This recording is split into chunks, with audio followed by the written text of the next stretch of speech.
well, but Ty Dillon hits this tire. You see the pit crew member very frustrated. That tire makes contact with the crew member who's under the car. Scary, scary situation. Look at that.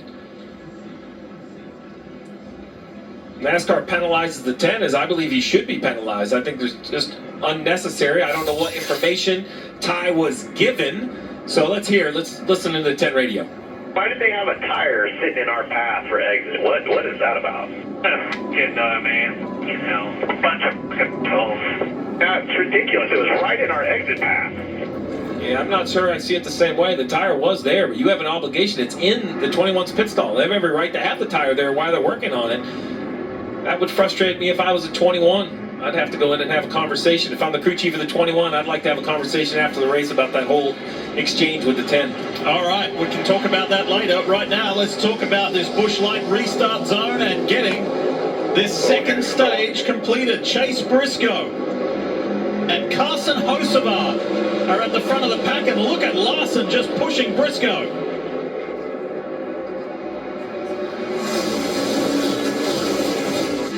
Opportunity right here for Chase Briscoe and Christopher Bell, William Byron, Blaney, Larson, all of those guys looking for some points. And how far can Logano climb? He's 15th on this restart. Here we go. 4.5 laps around Talladega. Points on offer. And if you're a playoff driver, you need to grab as many stage points as you can. But Logano's ascent is already happening as he's pushing, trying to figure out which lane. He was looking top. I bet he's going to swerve bottom here. Oh, he stays patient in the middle. Kyle Busch isn't patient. He's jumping to the bottom. Nope, back to the middle. Big block at the front from Briscoe.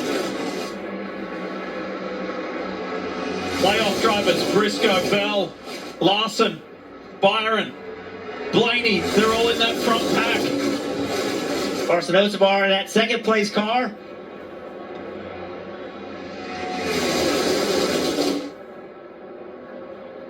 You go through that passage of saving fuel and just being careful and mindful. But now this is all out. This is all out to the end.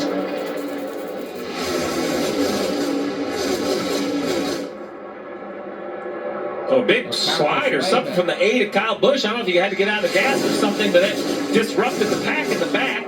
In the front, still very organized as Briscoe. Oh, a late block. Couldn't get in front of the 5. And they go on the outside. Teammate behind. William Byron is pushing Kyle Larson. Back in his traditional colors in the HendrickCars.com blue, white, and red.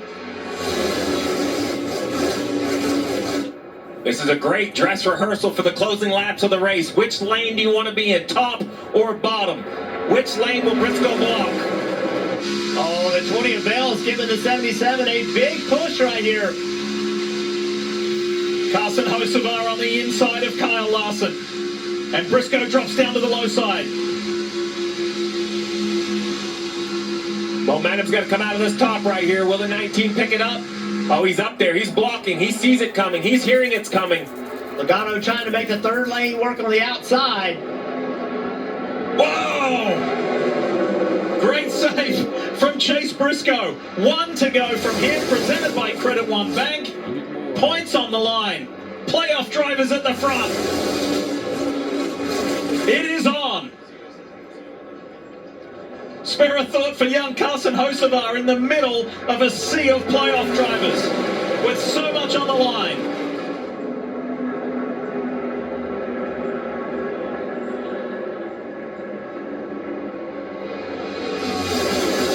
.90 miles an hour. Positioning, decision making. And it's Briscoe and Larson who come out of turn 4 and head to the tri-oval to try and grab 10 points. And it's the 19 with his nose in front at the moment. And it's the 19 from JGR and Chase Briscoe who grabs the maximum points in stage 2. That was hard earned. Big one for him too. First stage win on a drafting track. Close, tight, and a lot on the line. 2 playoff drivers grab the most points, Briscoe and Larson. This is how they came across the line.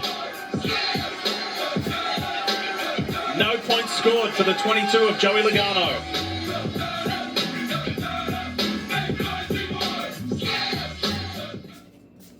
Zoe? Yes.